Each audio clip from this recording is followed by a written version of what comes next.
Yeah. This is Dr. Brenda Lloyd Jones, aka Dr. Brenda Joy. She's an associate professor and a former associate chair in the Department of Human Relations at the University of Oklahoma, Tulsa. Her academic research focuses on leadership, gender, and community engagement. Dr. Lloyd Jones' work has been published in scholarly journals, edited volumes, and books.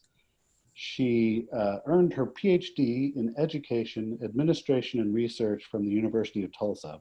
Dr. Lloyd Jones is a popular keynote speaker and guest television expert on Therapy Thursday, which is a weekly segment on KOTV News on 6.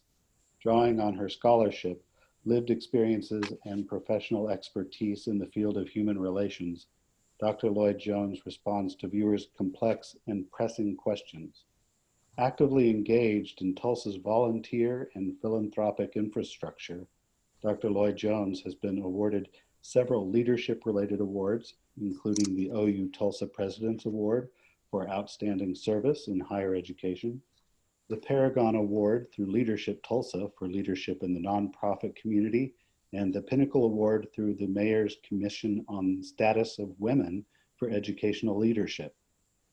She has served in leadership capacities of several local nonprofit and for-profit boards committed to increasing the love of books and reading among under-resourced children. She is the founder of the Mothers Group, Inc., an award-winning nonprofit 501c3 organization, and the creator of the first multicultural Santa and related citywide event in the nation, Santa Community Project. Dedicated to advancing the greater global good, Dr. Lloyd Jones is an international professor and professional, having lectured or conducted research in Africa, Asia, Europe, and North America. For tips on personal leadership and human flourishing, connect with her on Twitter at Dr. Brenda Joy1 or via her website, drbrendajoy.com. Please welcome Dr. Brenda Lloyd Jones. Thank you. Can you hear me okay? Yes. All right. And I have a PowerPoint here. Is that visible to you? Yes. Thank you. Okay. Well, thanks very much for that warm introduction. I just completed teaching a class online and came on over as quickly as I could. So welcome everyone, and thank you so much for tuning in. This is certainly an unfamiliar time for us all, and one that I am convinced is bringing us together. As a human relations professor, I thought about the principles and practices that we espouse and certainly study and examine in the field of human relations, and how this particular era is bringing to pass an opportunity to rethink, reframe, and even relanguage our principles and practices that we have become accustomed to using and thinking about. And so I put together some slides, and you will see them before my class members will, because I haven't given them this lecture yet, but I certainly would appreciate any feedback that you might have. So as I move forward to talk about the session's objectives, I want to ground my remarks, my comments in the notion that two of the main differences between humans and other animal species are, one, our complex language and the use of our complex language, and two, our ability to solve difficult problems. And so as we move forward, I want to spend some time talking about this language that we have become, or that we have been introduced to with the coronavirus disease. And also, I want to talk about some actionables as well as some practices that we have put in place to help solve these difficult problems that we are incurring. So here are the objectives or aims for this particular session. I wanted to define human relations. Also, the practice of physical distancing. And then I want us to discuss the messages about distancing, as well as talk about what are some practices or actionables that we can enact or engage in as responsible human relations professionals and citizens. So let's define human relations. The field of human relations covers all types of interactions among people. And I characterize the field of human relations by the song made popular by Diana Ross. And I'm hoping I'm not the only one online who remembers Diana Ross and the Supremes. She made popular the song Reach Out and Touch, and the lyrics include reach out and touch somebody's hand, make this world a better place if you can. We remember those lyrics, those of us who do, as a way to bring people together, to get people on the same page, and to accept and include those who may have felt or have been marginalized. Now we are in a place where we are suggesting that we need to distance ourselves from one another.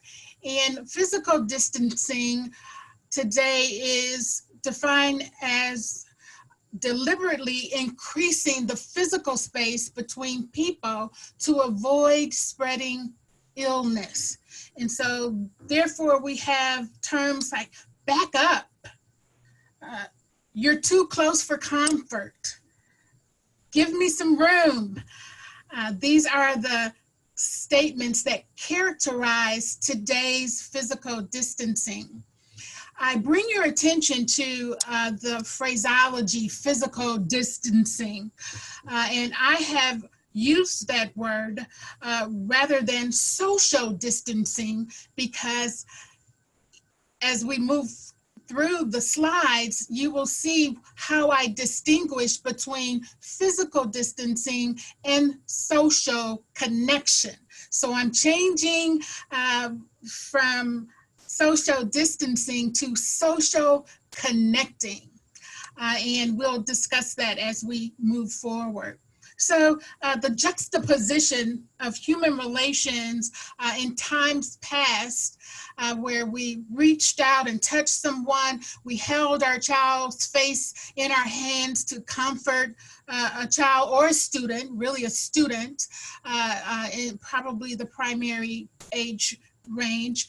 We patted someone on the back to indicate a good job done, or certainly we high-five someone, touched them with and gave them a really good high five to let them know that we were in agreement. Those types of physical touches and physical contacts have been moved to the back burner for now, and we're moving toward, and we have moved to distancing ourselves. I think CDC still is recommending 600 feet between us. So let's look at some of the vocabulary, the phraseology, certainly the terminology that we are now exposed to and using. The coronavirus disease, also known as COVID-19, is an infectious disease outbreak, and I characterize it as a traumatic event. What is COVID-19? It's an acronym that stands for Coronavirus Disease of 2019. And as you can see, coronavirus disease of 2019 has been abbreviated to COVID-19. So I think it's helpful when we understand the language that we are hearing and using. Infectious disease. What does that mean? It's a disease that can be transferred or spread from one person to another. And then disease outbreak. How do we define that? It's the occurrence of disease cases in excess of what is considered normal. And finally, traumatic. It's an occurrence that is emotionally disturbing, distressing, and upsetting. And I don't want to leave out the term pandemic because we're hearing that not only in the media, but also in our daily conversations, whether that be via phone or with those in our own households.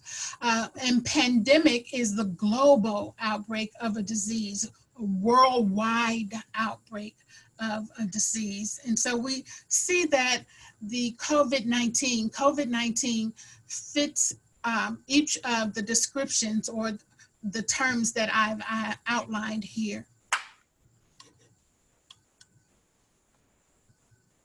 So we continue with the terminology and the terms, the phrases that we are hearing today. Quarantine, that's one. And according to Centers for Disease Control, the separation of quarantine is the separation of a person or group of people reasonably believed to have been exposed to a communicable disease, but not yet symptomatic from others who have not been so exposed. So what does that mean? In other words, it means people are put in quarantine when they are not currently sick, but have been or may have been exposed to a communicable or transmitted disease. This action of quarantine can help stop the spread of the disease. And when we understand the meaning as well as the purpose of this particular practice, then we can better understand and share with others why we engage in this practice. We also hear the term isolation.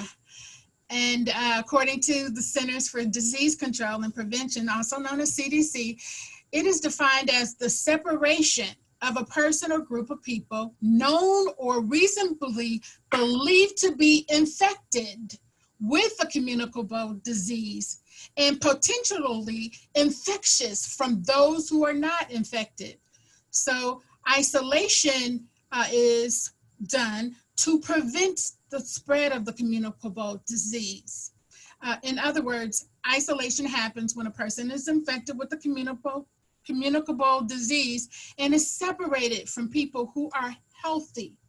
Again, this helps stop the spread of the disease. So we can see the difference between quarantine, people believe who have not shown symptoms, and then isolation is those people who experience isolation are those who are known or believed to be infected with the disease. So those are the differences between those two terms, isolation and quarantine. So now that we've defined and we've hopefully clarified and brought some understanding to these particular practices, specifically quarantine and isolation, also distancing, what can we do in terms of through the lens of human relations as we think about physically distancing ourselves, but socially connecting with others? And I ground these actionables in the theory of social cognitive, or it's known as social cognitive theory. And according to the principles of social cognitive theory, people learn not only through their own experiences, but also by watching others. And I might segue a bit here to suggest that those of us who are leaders, whether that is leaders of our own businesses, leaders of organizations, leaders of our homes, and probably most importantly, leaders of ourselves, it is important that we know that others are watching us and determining how they will act based on our behavior. And that is backed up with social cognitive theory. People, again, learn not only through their own experiences, but also by observing others. And so what are you reflecting? Who's emulating you? Who's modeling you? Keep that in mind.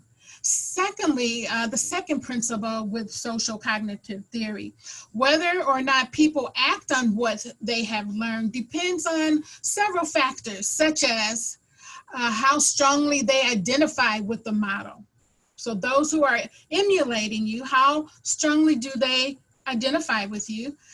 Also, whether people or not act on what they have learned or have been told is also based on their perception of the consequences of the behavior. So for example, washing our hands for a minimum of 20 seconds, whether that's singing the happy birthday song twice or citing the alphabets for 26 seconds, supposedly, if we give each alphabet a second. Do we think the consequence of the behavior of washing our hands will bring about the desired outcome? And then finally, the belief about their own ability to influence change. Do we believe if we follow the directives that we can influence change, we can affect change, we can change the current state to a desired result? So that's social cognitive theory, and I base the actionables of this session on this notion of we demonstrate, others observe us, and that our actions can influence change. So I'm moving from human relations to responsible human relations via practices, actionables, and principles. So let's talk about physical distancing and social connecting or social connection. This is the notion that, yes, physically, direct physical contact is important, is mandatory.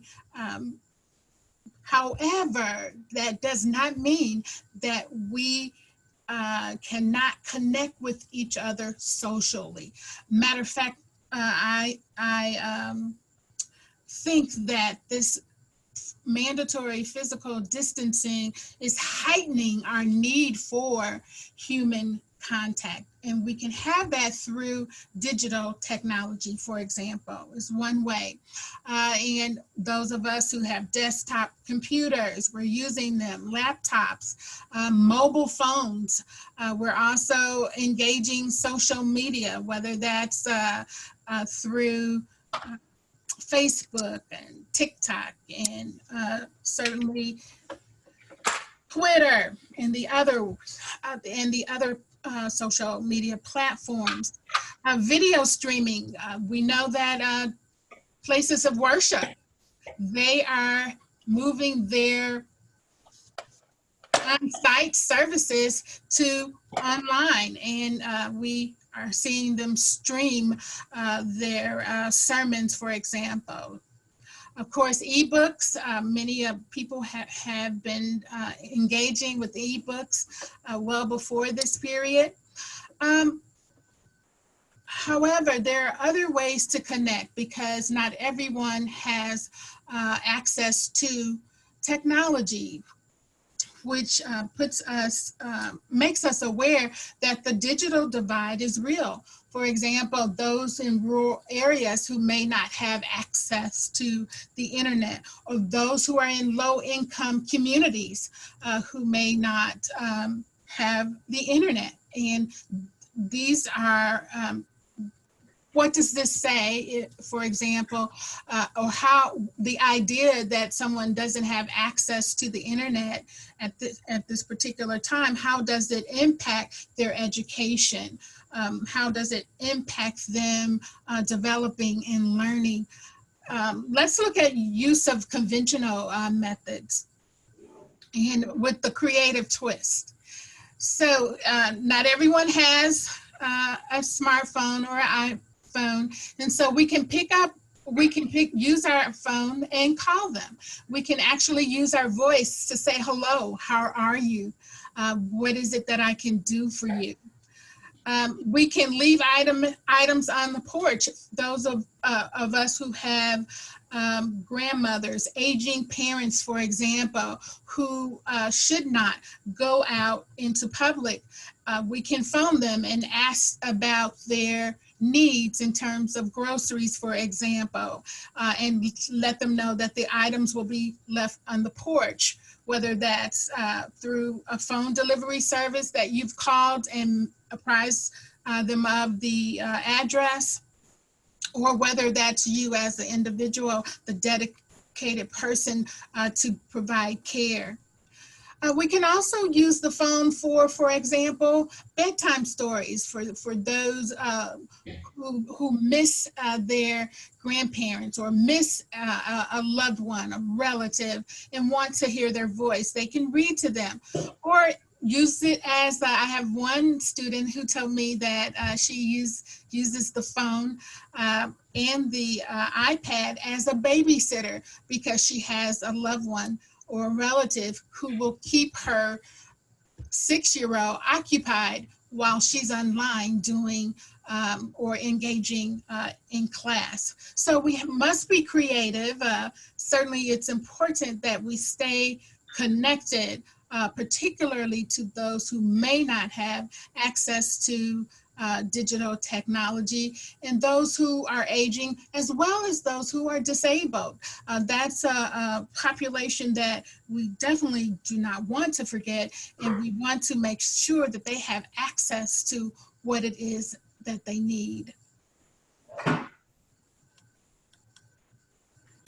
So in summary, responsible human relations in an era of physical distancing, in a nutshell, as we continue to think about the notion of good human relations, effective human relations, and responsible human relations in today's time. In a nutshell, by taking care of ourselves, we take care of others. By taking care of others, we take care of ourselves. And I'm happy to entertain any questions you may have.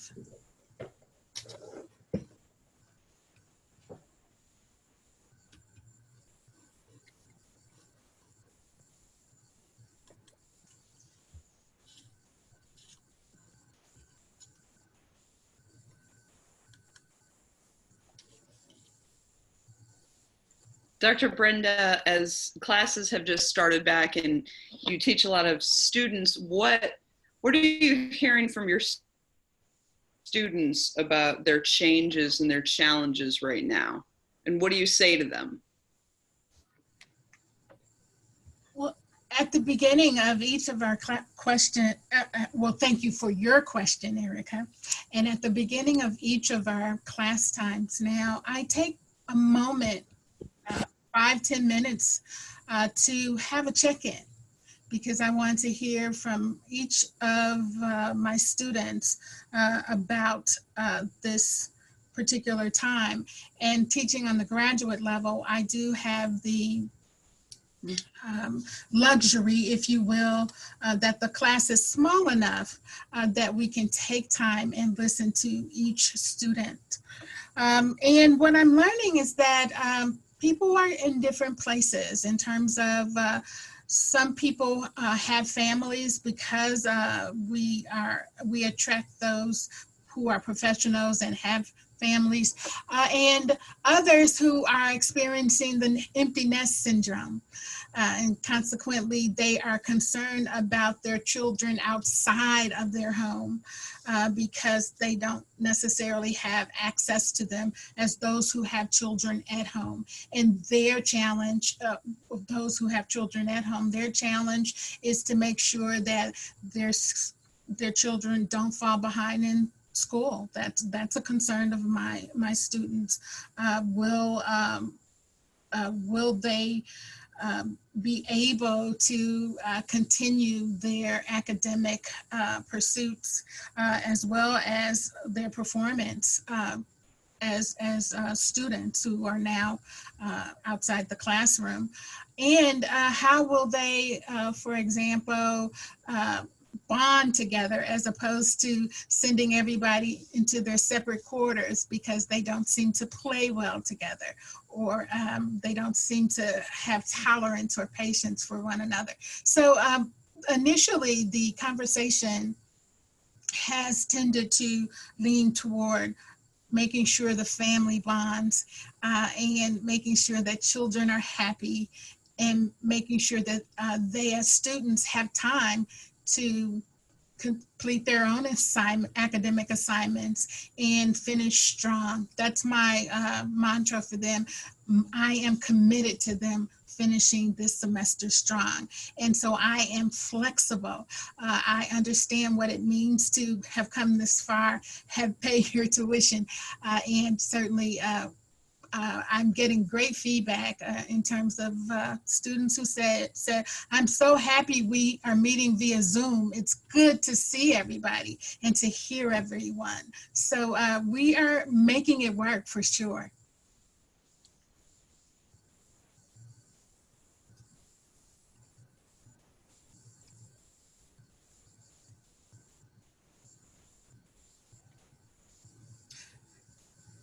How, let's see, I see one here. You certainly can help me, Erica. How, let's see, such well explained info. How can you stay in touch without internet? And I might reiterate the telephone. And typically, if you don't have a cell phone, you usually have a home line. And I think the phone is going to probably, we're going to use our phones more so for speaking to individuals, I think, more than we have done in the past, because many people don't text and don't have access to iPhones that do. And so calling them on the phone, perhaps. If you're waiting for permission to write your book, here it is, permission. I heard something in the background. So structure is important. Perhaps you can call in the morning, call in the afternoon, and then call in the evening or bedtime, making sure your loved one, your relative is safe. Also, I think I've received a couple of cards, and I've sent out cards as well, as I still think that's okay according to CDC. Putting a note in the mail, letting someone know that you are thinking of them.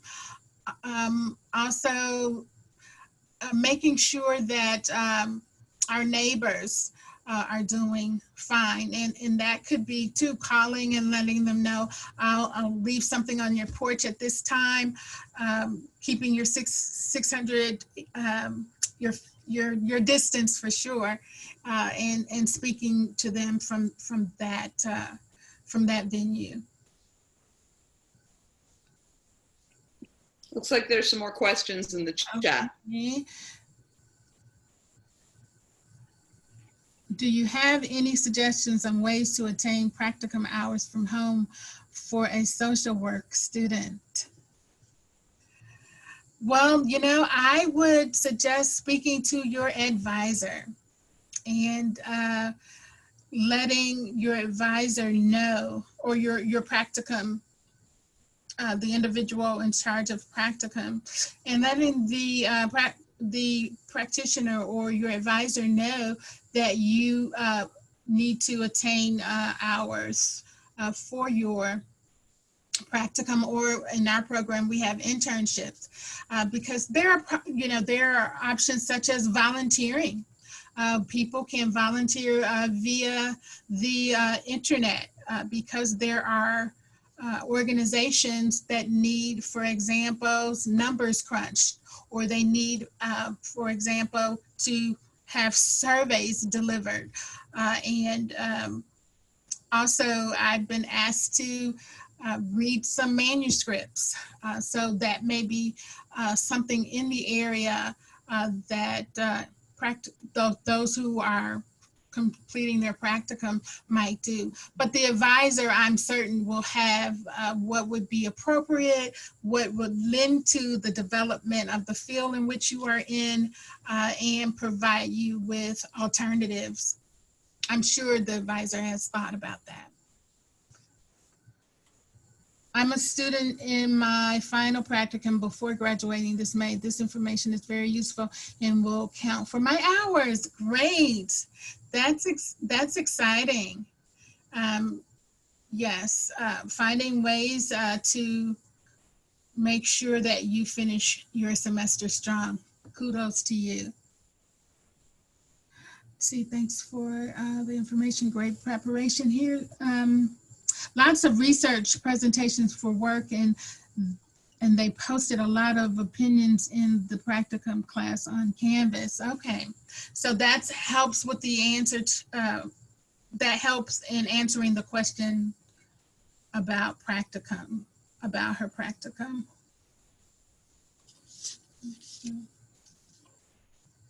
Any if I might ask you, ask our audience, do you have any songs that might be useful for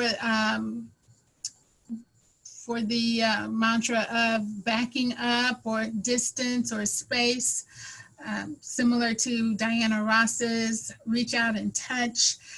Put those in the chat. I'd love to add that to my PowerPoint presentation. And one I want to leave, I don't know, I would need to share my screen, but I have,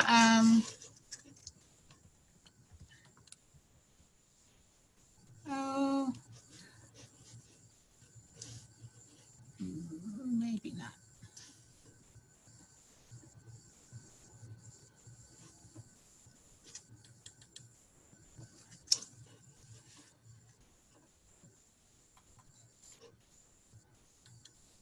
Maybe not. Can you actually see me? I can't see myself. Can you see me? Yeah, okay. Well, I hope I was smiling the whole time. But this is, can you see this picture? This is a picture of Marvin Gaye. And I used this picture on the back stamps. The stamps came, I used all the stamps, but I thought the picture was stunning. And I used this picture online with my students when I engaged them through Zoom. And I said, this is a picture of Marvin Gaye. What song might I be thinking of by Marvin Gaye? And they got it hands down. What's Going On? So I think we can use songs. We can be creative in thinking about how to get through this period together. It's a traumatic event. We're emotionally spent. And there are times when we can use a lift. And I think that's important that we give it to one another. Any other questions? Oh, the greatest love of all. Thank you. Stop in the name of love. Great. Oh, there's a overwhelming stop in the name of love.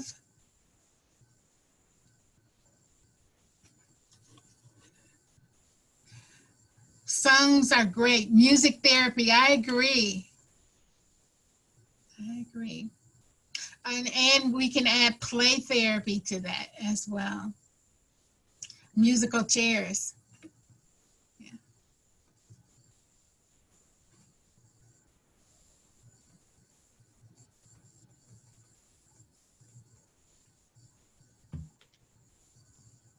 A rainbow out the window. Mhm.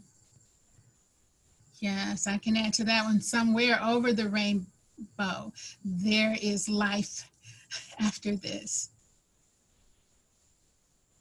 Tiger King. Okay, thank you for that. The songs are great. Yes, good.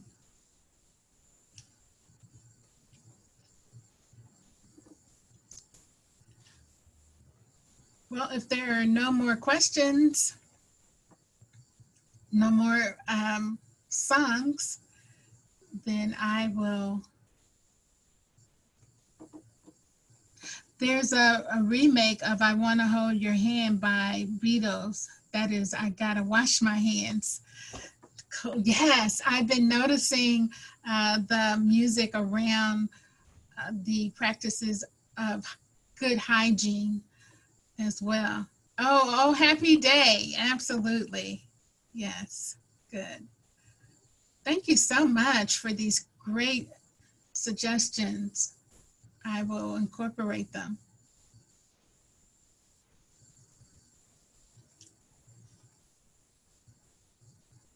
Yes, it's a great time to write songs. I agree. We can compose our own songs, and people are doing that. I've noticed a couple that I receive via online. Great to hear you and see you. Oh, thanks, Alex.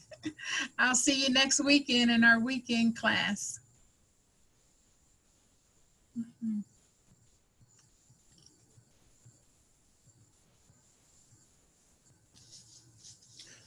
Thanks for attending too.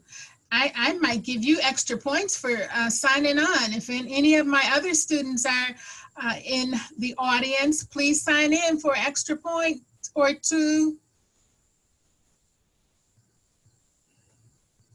Thanks, Edward. I see your smiling face. Good.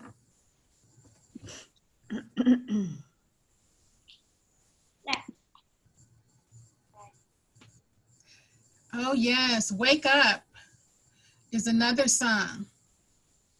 Wake Up. Yes, I won't venture into my singing voice. Thank you. I appreciate that.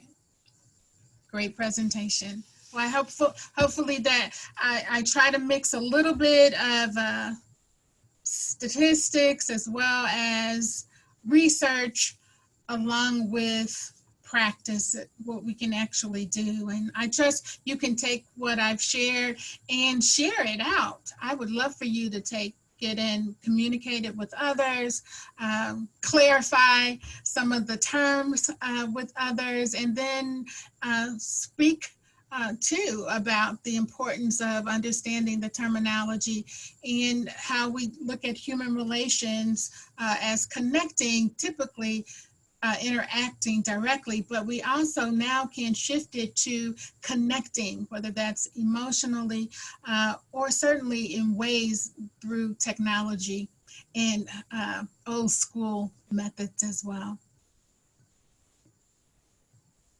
All right, I will sign off if that's okay. Hi there. All right.